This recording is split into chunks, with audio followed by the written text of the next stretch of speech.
जियोयन बोलता है कि मेरी मम्मी तुम्हारे स्टार क्रैश क्लैन की स्टूडेंट रह चुकी है, तो मुझे इसका कुछ तो फायदा उठाना पड़ेगा। कल तुम हमारी फैमिली पे अटैक करना और उसके आगे मैं देख लूंगा। और वो जुनैर को बोलता है कि पापा को लेटर लिखो जिसमें लिखना कि क्लाउड सेक्ट और स्टार फॉल सेक्ट हमारे ऊपर नजर रखे हुए हैं और वो लोग हम पे कभी भी हमला कर सकते हैं, तो थोड़ा सतर्क रहे।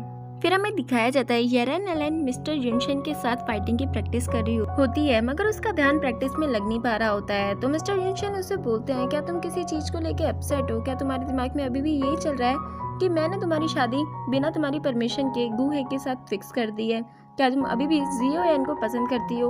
तो वो कहती है कि नहीं, मैं जियोयन को पसंद नहीं करती हूँ, बस मैं अभी भी अपनी शादी के लिए तैयार नहीं हूँ। मैं अभी भी अपनी फाइटिंग्स को और अच्छे से इम्प्रूव करना चाहती हूँ। वो बोलते हैं कि तो फिर तुम बार बार मुझसे जियोयन के बारे में क्यों पूछती रहती हो? तो वो बोलती है कि क्योंकि मेरा और जियोयन का जो कॉन्ट्रैक्ट साइन हुआ था उसकी डेट जल्दी आने वाली है, तो बस मैं इसलिए थोड़ी सी परेशान हूँ।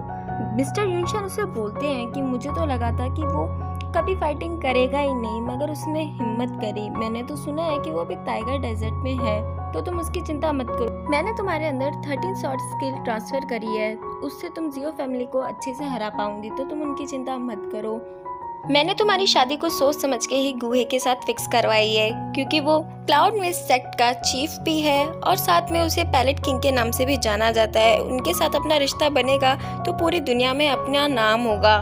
जियोयन के फादर के पास वो मैसेज पहुंच जाता है। वो एक शॉप में जाते हैं जहाँ पे दो शॉपकीपर्स बैठे होते हैं। वो उन्हें बोलते हैं कि तुमने जियो फैमिली में काफी समय से नजर रखी हुई है, तो जाओ और क्लाउड मिस्ट सेक्ट को बोलो कि हम लोग तैयार है तुमसे फाइट करने के लिए।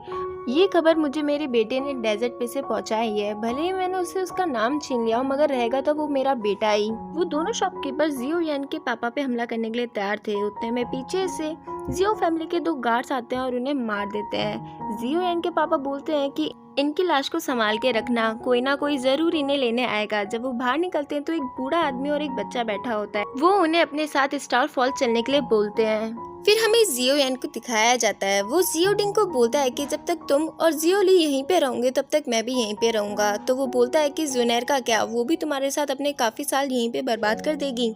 जियोयन बोलता है कि मैंने उसे समझाया कि वो वापस से घर चले जाए, मगर उसने मेरी नहीं सुनी। तो जियोडिंग बोलता है कि वैसे भी अब जुनैर तुम्हें काफी जल्द छोड़ के जाने वाली है, क्योंकि मैंने अपने एक कस्टमर से सुना है कि गू फैमिली काफी ज्यादा प्रॉब्लम से गुजर रही है। वो लोग ड्रैगन गॉड के स्टूडेंट है और जहाँ वो रहते हैं वो लोग ड्रैगन मास्टर पे बिलीव करते हैं और ड्रैगन मास्टर्स ड्रैगन मदर पे बिलीव करती है। हर जनरेशन में एक ड्रैगन मदर होती है, मगर जो उनकी ड्रैगन मदर है वो 1 साल से खो गई है और ड्रैगन मास्टर्स को लगता है कि वो ड्रैगन मदर के खो जाने के पीछे जुनैर की फैमिली का हाथ है। इसलिए वो बार बार उन्हें परेशान कर रहे हैं कि कौन है जिसने ये काम किया है, उस इंसान को हमारे हवाले करो। जियोयन पूछता है क्या जुनैर को इसके बारे में कुछ भी पता है? तो वो बोलते हैं कि मैं भी को लेकर अभी कंफर्म नहीं हूँ, मैंने सिर्फ सुना है, अभी ये बात कंफर्म नहीं हुई है। मगर एक बात याद रखना, जब जुनैर जाना चाहेगी तो तुम उसे रोक नहीं पाओगे, क्योंकि वो अपना सरनेम भी चेंज कर लेगी। फिर हमें जुनैर के फादर को दिखाया जाता है। वो टाइगर डेजर्ट पे उन लोगों से मिलने आए होते हैं, मगर जुनैर उन्हें बिल्कुल भी भाव नहीं देती है और वहाँ से चली जाती है। फिर हमें फ्लैशबैक में ले जाया जाता है जहाँ पे जुनैर के पापा जुनैर को जियो फैमिली के हवाले कर देते हैं और बोलते हैं कि मैं हर साल में एक बार तुमसे मिलने जरूर आऊंगा। मिस्टर गू से बोलते हैं कि तुम बिल्कुल अपनी मम्मी के जैसे दिखते हो। तो जियोयन बोलता है कि अपन लोग आखिरकार इतने साल बाद मिल रहे हैं ना, इसलिए आपको ऐसा लग रहा है। मिस्टर गू से पूछते हैं क्या जुनैर ने कभी भी इतने सालों में मेरे बारे में कुछ पूछा या मेरे बारे में कभी बात करी? तो वो बोलता है नहीं, मेरी और जुनैर की कभी इस सिलसिले पे बात नहीं हुई है। वैसे आप बताओ कि आप इतने सालों बाद क्यों आए हो? तो वो बोलते हैं कि मैं आना तो काफी साल पहले आ चाहता था, मैंने तुम्हारे पापा को लेटर भी लिखा था कि मैं चाहता हूँ कि तुम और जुनैर यहाँ पे ड्रैगन आइलैंड पे आके रहो, मगर उन्होंने कहा कि तुम और जुनैर जियानन अकेडमी के लिए जा चुके हो। तो वो बोलता है कि आप यहीं पे रुको, मैं जुनैर को नीचे बुला के लाता हूँ। और वो जुनैर को जबरदस्ती नीचे ले आता है और कहता है कि तुम दोनों आपस में बात करो, मैं उतने में खाने के लिए कुछ लेके आता हूँ, और वहाँ से चले जाता है। मिस्टर गू है उससे बात करने के लिए पास आते हैं उसके, मगर वो दूर हो जाती है और उन्हें अंकल कह के बोलती है। वो उससे बोलते हैं कि तुम काफी ज्यादा बड़ी हो गई हो। तो वो बोलती है अगर सालों में मिलने आऊंगे तो मैं तो बड़ी होंगी। वो बोलते हैं कि हाल ही में जो जियोयन के साथ हुआ है मैंने उसके बारे में सुना है। तो वो बोलते हैं कि वो जियोयन ने नहीं करा है, उसके पीछे किसी और का हाथ है, और आपका थैंक यू कि आपने हमारे बारे में इतना सोचा। मिस्टर गू बोलते हैं कि मैं तुम्हें वापस घर ले जाने के लिए आया हूँ। तो वो बोलती है कि मैंने बोला है जब जियोयन घर जाएगा तभी मैं उसके साथ घर जाऊंगी। तो वो बोलती है कि मैं तुम्हें जियो फैमिली नहीं ड्रैगन आइलैंड ले जाने की बात कर रहा हूँ। और उसे सारी बात बताते हैं, मगर वो मना कर देती है। कहती है कि मैं बड़ी जियो फैमिली में हुई हूँ, इसलिए मेरा गू फैमिली से कोई लेना देना नहीं है। अब मैं सिर्फ जियो फैमिली से रिलेट करती हूँ, मेरा सरनेम भी जियो है। और आप जाके ग्रैंडफादर को बोल दीजिएगा कि गू जुनैर नाम की लड़की कब की मर चुकी है। उसके पापा ज़बरदस्ती करते हैं उसे अपने साथ चलने के लिए, मगर वो नहीं जाती है और रोते हुए ऊपर चले जाती है। ये सब कुछ होता हुआ जियो यान भी देख रहा होता है। वो ऊपर आते हैं और जुनैर को बोलते हैं कि जियो फैमिली में तुम्हें शिफ्ट करने का आइडिया तुम्हारे ग्रैंडफादर का था। मैं और तुम्हारी मम्मी उन्हें मना भी कर रहे थे, मगर उन्होंने हमारी नहीं सुनी और तुम्हें यहाँ भेज दिया। तुमसे दूर रहते हुए भी हमें तुम्हारे बारे में सब कुछ पता है कि तुम्हारे कौन कौन दोस्त हैं और तुम कब जियाना अकेडमी गई। ये बोलते वक्त वो काफ़ी ज़्यादा रोना चालू कर देते हैं। जुनैर उन्हें चुप कराती है। वो जुनैर को कस के गले लगा लेते हैं और नीचे आते हैं। तो जियो यान बोलता है कि अब तो आप लोग जा रहे हो। तो जुनैर बोलती है कि घर में कुछ प्रॉब्लम हो गई है, उसे सॉल्व करके मैं वापस से तुम्हारे पास आ जाऊंगी। और वो वहाँ से चले जाते हैं। जियो यान को बोलता है जुनैर अब ड्रैगन आइलैंड चले गई है तो वहाँ पे अब सब कुछ सही हो जाएगा। और मैंने सुना है कि तुम्हारे पापा तुम्हारी और जुनैर की शादी फिक्स करने वाले थे, उससे डर के तुमने अपने दोस्त को यहाँ पे बुलाकर उसके ऊपर सब कुछ डाल दिया। तो वो कहता है कि तुम्हें तो सब चीज़ के बारे में पता हुआ है। उतने में जियोडिंग वहाँ पे आता है और वो उसे अपने साथ चलने के लिए बोलता है।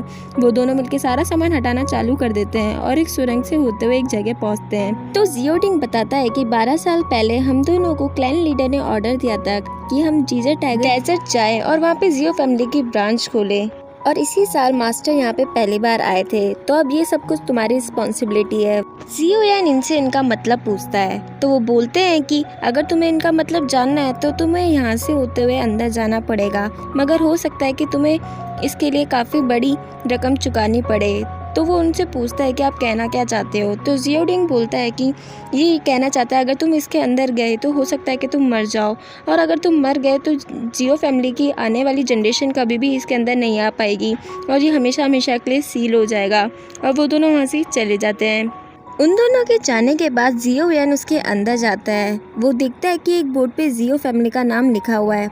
वहाँ पे काफ़ी सारी फाइटिंग स्किल्स के नोट्स रखे होते हैं। फिर हमें दिखाया जाता है एक टीचर जियो यान के फादर को बोल रहे होते हैं कि यहाँ पे दिन दहाड़े लोग बाग मर रहे हैं, यहाँ तक कि तो कबूतर भी मैसेज लेके बाहर नहीं जा रहे हैं वुटान सिटी से, और ऐसा ही चलता रहा है तो हम लोग अच्छे फाइटर्स कैसे ढूंढेंगे, यहाँ तक कि तो हम अपने दुश्मनों का चेहरा भी नहीं देख पा रहे हैं। अगर ऐसा ही चलता रहा तो हमारी जियो फैमिली तो एक दिन मर जाएगी, हम अपने दुश्मनों से कैसे मुकाबला करेंगे। उतने में दरवाज़ा खुलता है। जियो यान के पापा पूछते हैं कि कौन है। फिर हमें एक बूढ़े से आदमी दिखाया जाते हैं। वो बोलते हैं क्या जियो फैमिली को कफिन्स की ज़रूरत है। जियो यान के फादर उससे पूछते हैं कि आपका नाम क्या है। तो वो बोलते हैं कि तुम्हारी फाइटिंग स्किल्स को देख के लगता नहीं है कि तुम मेरे नाम पूछने के लायक हो। और वहाँ पे मौजूद सभी लोगों की गिनती करना स्टार्ट कर देते हैं और कहते हैं कि इतने कफिन्स तो मेरे पास में अभी नहीं है। तो कैसा रहेगा अगर एक पर ही 2 इंसान को सुला दिया जाए। ये सुन के वहाँ पे मौजूद एक मास्टर को काफ़ी ज़्यादा गुस्सा आता है और वो उन पर अटैक करने जाते हैं, मगर उससे पहले वो उन पे अटैक कर देते हैं और वो वहीं पे मर जाते हैं। जियो यान के फादर उससे पूछते हैं कि आप क्लाउड में सेट के 13 पैलेस एल्डर में से कौन हो। तो वो बोलते हैं कि चलो बढ़िया है, तुम्हें इनके बारे में तो कुछ पता है। जियो यान के फादर बोलते हैं कि आज तक आपको दुनिया में कभी किसी ने नहीं देखा है, आप लोग फेमस ही हो अपनी प्रैक्टिस और रिफाइनमेंट के लिए। तो आप बताओ कि आप जियो फैमिली से क्या चाहते हो, जियो फैमिली के लोगों को क्यों मार रहे हो। तो वो अपना नाम बताते हैं और कहते हैं कि मेरा नाम जे युन साओ है।